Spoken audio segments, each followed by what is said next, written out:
Guys welcome back to my অঙ্কন পর্ব blog.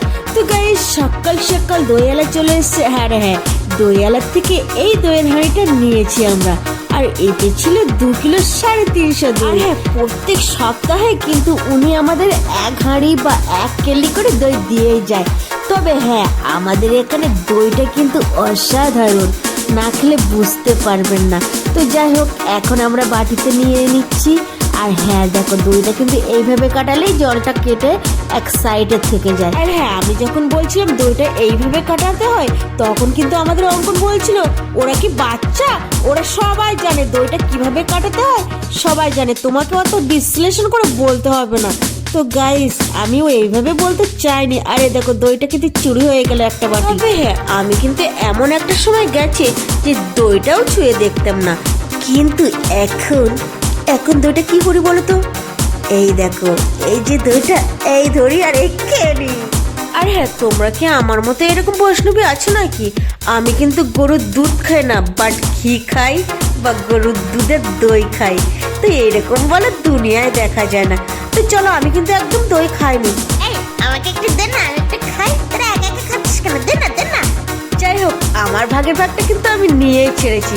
হ্যাঁ আমি কিন্তু সবার থেকে বেশি খেয়েছি। যাই হোক চলো এখন যাবো একটু জাল ফেলতে। আর হ্যাঁ আমি কিন্তু ফোনটাই নিয়ে যেতে ভুলে গেছি। তো আমি আমার অঙ্কনকে বললাম, অঙ্কন দেখ কতগুলো মাছ পড়েছে, যা তাড়াতাড়ি গিয়ে ফোনটা নিয়ে আয়। আর এই দেখো আমাদের গ্রামে এই মাছটার নাম কিন্তু মৌটি মাছ বলে, মোরকুল্ডো মাছ বলে, আর হ্যাঁ মৌরালা মাছও বলে। তো যাই বলো না কেন এই মাছগুলো ধরেছি এই খাল থেকে। গাইস চাষা মরে আশায় আমি এখন এই মাছগুলো তাড়াতাড়ি করে পাত্রে রেখে আবার জাল ফেলার জন্য রেডি হচ্ছি। তবে হ্যাঁ এই খালে কিন্তু খুব বড় মাছ নেই, খুব জোর হলেই 2-1টা তেলাপিয়া, একটু 1 বিঘে মতো। আর হ্যাঁ সব থেকে বেশি ট্যাংরা মাছ। তো ট্যাংরা মাছ এই জালে তো পড়ে না। তো আমি এখন এসে চুনো মাছ ধরতে, তো চুনো মাছই মারি। আর হ্যাঁ চুনো মাছ খেলে কিন্তু বুদ্ধি হয়, কেন ডাক্তাররা বলে যে। তো গাইস তবে তোমরা দেখলে তো তোমাদের সুন্দরবনের একটার পাম্পা এখন খালে জালও ফেলছে। হ্যাঁ আমি নারী, আমি সব করতে পারি। হ্যাঁ জুতো সেলাই থেকে চণ্ডীপাঠ।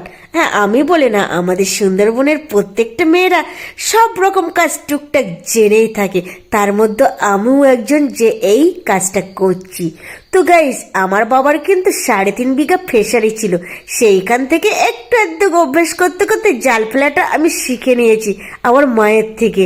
তো দেখো হ্যাঁ আমার মা বাবা সবাই জাল ফেলতে পারে, আর আমি ওনাদের থেকেই শিখেছি। আমাদের সুন্দরবনের মেয়েরা জালও ফেলতে পারে। তো এই দেখো কতটা মাছ পেয়েছি। আগে বালতিটা দেখো। এখনো জাল ফেলবো। হ্যাঁ আমরা কিন্তু এসেছি চুনো মাছ নিতে। আউ আর ছাতিটা আমরা আন দিয়েছে রে। ওই টাকড়া মাছ টাকড়া মাছে ছাও। আতে বালে মাছ কই? বালে মাছ তাহলে সব খাই।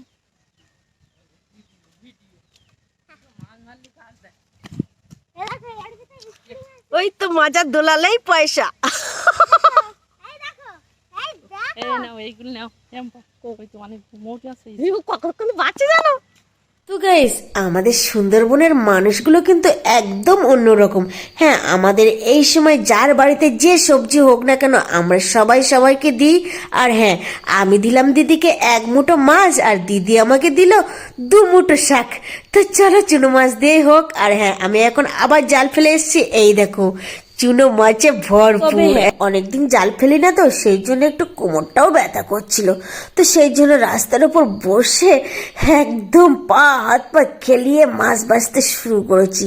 আর হ্যাঁ মাছের থেকে এগুলো কি বাছলাম না গাইস, এগুলো কিন্তু আমরা খাই না। তো ওগুলো ছিল শামুক, আর শামুকগুলো ফেলে দিলাম। আর হ্যাঁ মাছগুলো এর থেকে বেছে নিচ্ছিলাম। তবে কি বলতো বাজার থেকে বড় বড় মাছ মানে বরফ দেওয়া মাছ কিনে খাওয়ার থেকে আমার মতে এই ছোট চুনো জ্যান্ত মাছই খাওয়া বেটার। আর যদি নিজে হাতে মেরে খাওয়া হয় তাহলে তো সেই আনন্দের মতো আর কোনো আনন্দই থাকে না। হ্যাঁ মাছ ধরতে মজা তো লাগছিল, সেই সঙ্গে কোমরটাও খুব ধরছিল।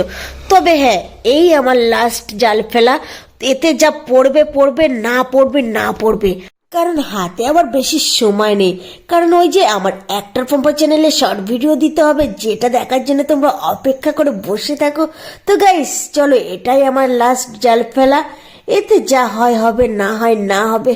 আর হ্যাঁ, তোমরা হয়তো ভাবছো আমি জাল ফেলতে এসেছি তবু জুতো কেন পরে এসেছি। তো গাইস, এখান দিয়ে অনেকে কাঁচ ফেলে, অনেকে কাঁটা কুটে অনেক কিছু ফেলে, সেই জন্য এখানে আমার জুতো পরে আসতে হয়েছে। আর হ্যাঁ, জুতো ছাড়া এমনি তো হাঁটতে পারি না, তো সেই জন্য জুতো পরেই এসেছি। তো চলো এখন দেখি জালটা তুলি, কি মাছ, বড় ভেটকি টেটকি পাই নাকি দেখি। তো যাই হোক, কি আর করা যাবে, এই খালে কিন্তু অনেক ছাটিও থাকে, সে ছাটিগুলোও পড়ছে না, আমার কপালে মনে হচ্ছে নেই। আর হ্যাঁ দেখো, রাস্তা দিয়ে লোক যাচ্ছিল, টোনও কাটছিল। তো গাইস, আমরা ভিডিও বানাচ্ছি বলে অনেকে টোনও কাটছে, হ্যাঁ অনেকে অনেক রকম কথা বলে, বাট আই ডোন্ট কেয়ার। আমি ওসব কিছু মনে করি না, সো আমার কাজ আমি করি। আমি কারো খাইও না, কারো পড়ি না, আর কারোর কথা কানও দিই না। তো যাই হোক, আমার ফ্যামিলি আমার সাপোর্টে আছে, বাইরের কোনো কথা আমার কান না দিলেই ভালো। তো দেখো 5-7টা মাছ পড়েছে, আর আমি এই মাছগুলো নিয়ে সোজা চলে আসলাম ঘরে। তো গাইস, আমি শাক আর মাছ একসাথে নিয়ে এসেছি, হ্যাঁ যেগুলো ওই দিদিটা দিয়েছিল। তো এখন এগুলো আলাদা করে রাখবো। আর হ্যাঁ, তোমরা হয়তো ভাবছো এ মা কি নোংরা, জুতোর পাশে বসে কাজ করছে। তো না, আমাদের ঘরের কাজ চলছিল, সেই জন্য তো তোমরা জানো সব এক এক করে ছাদ থেকে মালগুলো সব নিচে নিয়ে যাওয়া হচ্ছিল। আর হ্যাঁ, সেই জন্যই এইগুলো পরিষ্কার করার ছিল, সেই জন্য এখানে জলের পাশে রেখে দিয়েছি। আর হ্যাঁ, এই দেখো মাছগুলো কতটা হয়েছে। তো এখন এই মাছগুলোর মধ্যে দিয়ে আমি নোংরাগুলো পরিষ্কার, মানে পাতা পুঁতি যা ছিল সেগুলো পরিষ্কার করে একটা থালার মধ্যে রেখে দেবো। দেখো বালতির মধ্যে চিতে কাঁকড়া 3টে কি করছিল, ও বাবা, এদের কিন্তু গায়ে অনেক জোর। তো যাই হোক, এখন আমি মাছগুলো এক এক করে বেছে নেব। আর হ্যাঁ, বাজার পরে মাছগুলো ভালো করে ধুয়ে নেব। তো গাইস, মাছগুলো ধুয়ে নেওয়ার পরে মাছগুলো দেখো কি সুন্দর চকচক করছে। তো দেখো এরকম চুনো মাছ, মোরকুল্লো মাছ, মানে মৌটি মাছ, মৌরলা মাছ, যাই বলো না কেন, তো কাটতে তো সেই মজা। আর হ্যাঁ, এই মাছগুলো কিন্তু নিয়ে একটা শর্ট ভিডিও বানিয়ে নিয়েছি অঙ্কন আর আমি, তো একটার পম্পা চ্যানেলে তোমরা পেয়ে যাবে। আর হ্যাঁ, এখন দিদার আমি বসে এগুলো কাটাকুটি করছি, আমি ওলকপি কাটছি আর দিদা কাটছে মাছ। হ্যাঁ, আমার এগুলো কাটা হয়ে গেলে আমিও দিদার হাতে হাতে হাল লাগবো। আরে দেখো, আমার দিদা হাই করে দিচ্ছে, হাই হাই। তো যাই হোক, এখন আমরা মাছগুলো কাটতে থাকি। আর হ্যাঁ দেখো, অঙ্কনও আমাদের সঙ্গে সাথ দিচ্ছিল, কারণ ও না থাকলে এই কাজগুলো করা সম্ভব হচ্ছিল না, কারণ আমার ক্যামেরাম্যান এখন আমার অঙ্কন। তো গাইস, আমি স্নান সেরে এসে অঙ্কনকে স্নান করাবো বলে ডাকছিলাম, আর ও দেখো এদিকে পাইপের মধ্যে দিয়ে দিচ্ছে জল, আর ওই জলটা এই এখানে এসে পড়ছে, আর তারপরে এসে পড়ছে এই হাঁড়িটার মধ্যে। কি বুদ্ধি রে বাবা, তোর কোনো জবাব নেই, এ সবসময় অন্য কিছু খেলে এর মাথায়। অঙ্কন বললো আমি একাই স্নান করে নেবো, তুমি তাড়াতাড়ি গিয়ে রান্নাটা করো, 2টো আড়াইটা বাজতে চলেছে, এখন আমি খাবো তো নাকি। আর এদিকে কি বলতো, সত্যি কথা বলতে নিজে হাতে এতগুলো মাছ পেয়েছে, হ্যাঁ চুনো মাছ হলেও কিন্তু বাজারে এই মাছটার দাম 100 থেকে 150 টাকা দাম আছে। তো যাই হোক, আমার কাছে এর মূল্য অনেক, কারণ আমি এগুলো নিজে হাতে ধরেছি। তো যাই হোক, এগুলো আমি দিয়ে দিলাম লবণ হলুদ, আর এগুলো দিয়ে আমি খুন্তি দিয়ে এদিক ওদিক করে নিলাম, আর কড়াইতে দিয়ে দিলাম তেল। হ্যাঁ, আমি কিন্তু সর্ষের তেল ব্যবহার করি, মশাল তেল। তো যাই হোক, এখন আমি মাছগুলো এতটাই জ্বলেছিল যে সামলাতে পারছিলাম না, তো সেই জন্য দেখো তাড়াহুড়ো করে মাছগুলো দিয়ে দিয়েছিলাম, আর উনুনটা জ্বলছে দেখো সেই লেভেলে। তো যাই হোক, এখন ভালো করে মাছগুলো ভাজার পরে আমি তুলে নিয়েছিলাম, আর সেটার কিন্তু ভিডিও দেখাতে পারিনি যেহেতু উনুনটা জ্বলছিল। আর এই দেখো আমার বাচ্চা রান্নি এসে গেছে রাতে। তো যাই হোক, দেখো ওলকপিটা কষাই করছে, আর হ্যাঁ তার মধ্যে কিন্তু মাছ চুরি করে খাচ্ছে। এই আমাকে কেউ দেখছে না তো? না রে, তোর সামনেই তো ক্যামেরা খাড়া করে দাঁড়িয়ে আছি রে, তুই দেখ, এদিকে তাকিয়ে দেখ। ও প্রথমে বুঝতে পারিনি, তারপরে দেখো ও মনে করেছে মামা এমনিই করেছে, তো তারপর যখন বুঝতে পারলো যে আমি ভিডিও করছি তখন একটা হাই করে দিল। গাইস, এখন তো তোমরা আমাদের সারাদিনের কাজ কাম সবকিছুই দেখলে, আর হ্যাঁ সেই সঙ্গে সঙ্গে আমাদের অ্যাক্টিংটাও দেখে বলো কেমন হয়েছে। তো চলো অ্যাক্টিংটা একটু দেখিয়ে দেওয়া যাক। শুনলাম নাকি বাবা 3 বছরের জন্য বিদেশে চলে যাচ্ছে, মা বাবাকে যেতে দিও না, আমি বাবাকে ছাড়া থাকতে পারবো না। বাবা, আমাদের মুখে এক মুঠো ভাত তুলে দেওয়ার জন্য তোর বাবা বিদেশে যাচ্ছে, তুই এভাবে বাধা দিস না।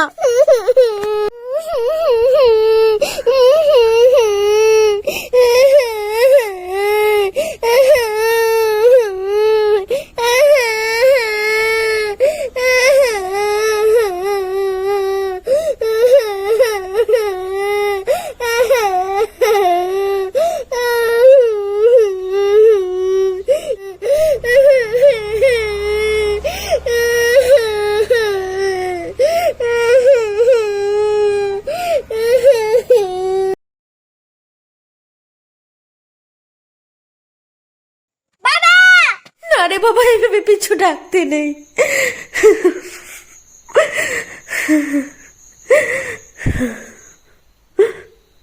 তো গাইস অ্যাক্টিং কেমন লাগলো হ্যাঁ কমেন্টে লিখতে কিন্তু ভুলো না।